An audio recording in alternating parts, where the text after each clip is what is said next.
आपने MRG में मादरे जमहूरियत के साथ किया, जिस तरह आपने दफ्तर मशरिक के साथ किया, इसी तरह मैं उम्मीद करती हूँ और मुझे यकीन है कि आप PDM के प्लेटफॉर्म से चेयरमैन बिलावल भुट्टो ज़रदारी के साथ देंगे।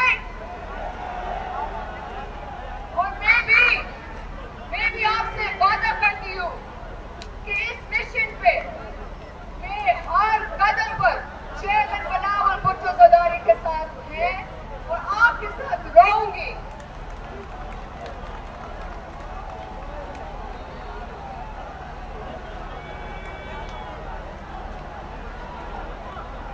इनको लगते हैं साथियों, इनको लगते हैं कि हम गिरफ्तारियों से डर जाएंगे, तो ये इनकी भूल है।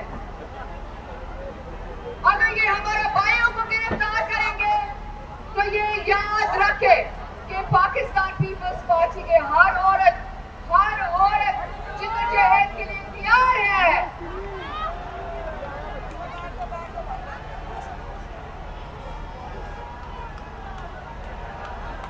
हम शहीद जुल्फ़िकार अली भुट्टो कमीशन और शहीद मोहतरमा बेनज़ीर भुट्टो के ख्वाबों को पूरा करेंगे और अपने मुल्क को, इस मुल्क की अवाम को इस सेलेक्टेड हुकूमत से बचाएंगे।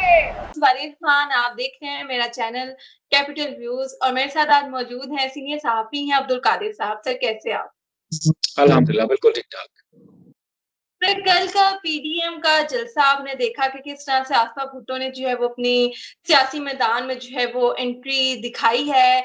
इससे जो है उस तरह की खबरें आ रही हैं कि जो काम जरदारी साहब नहीं कर सके, बिलावल भुट्टो नहीं कर सके, शहबाज शरीफ नहीं कर सके, नवाज शरीफ नहीं कर सके, वो अब मरियम नवाज और आसफा भुट्टो साहिबा करेंगी। तो क्या लगता है आपको? ऐसा कौन सा काम है जो वो तीनों मिलके नहीं कर सके और आसफा भुट्टो कर लेंगी? अगर आपकी मुराद NRO से है जो वो मिलके नहीं ले सके और आसफा भुट्टो आके ले लेंगी, तो इससे ज्यादा क्लियर अंदाज में तो मेरा ख्याल है कोई भी नहीं समझा सकता। जिस तरह से प्राइम मिनिस्टर कैटेगोरिकली कह चुके हैं कि NRO दिया तो अपने मुल्क से गद्दारी होगी। क्या अब इस स्टेटमेंट के बाद कोई जवाब बाकी है किसी को कोई NRO देने का? और दूसरी बात यह कि NRO तब दिया जाता है जब कोई दूसरे स्टेक होल्डर्स भी कोशिश करें। जिन स्टेक होल्डर्स की तरफ से कोशिश होनी चाहिए थी उनके तो अगेंस्ट ये सारा कुछ शुरू किया हुआ है इन्होंने महाज। तो ये जो एंटी स्टेट पॉलिसी है या नैरेटिव है, इसमें NRO की तो कोई गुंजाइश बाकी नहीं है। दूसरी बात ये कि आसफा क्यों आई, वो जाहिर सी बात है उनका यौम तासीस था और बड़ा जरूरी था कि पीपल्स पार्टी के खानदान में से किसी की रिप्रेजेंटेशन होती।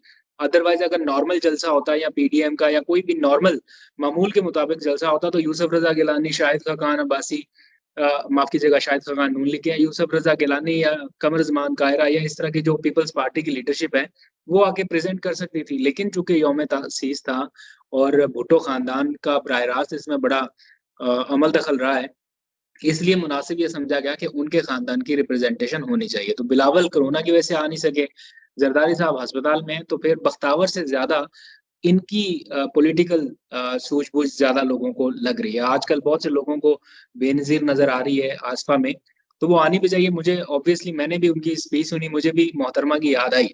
लेकिन इसका मतलब ये नहीं कि वो सारा कुछ उसी तरह से टेक ओवर कर सकते हैं या पॉलिटिक्स में उसी तरह से एंटर हो सकती है। पॉलिटिक्स जो है ये बहुत कोई आसान खेल तो नहीं है, इसके लिए तो बड़ी कुर्बानियां चाहिए, आपको एक पूरी स्ट्रगल करनी पड़ेगी।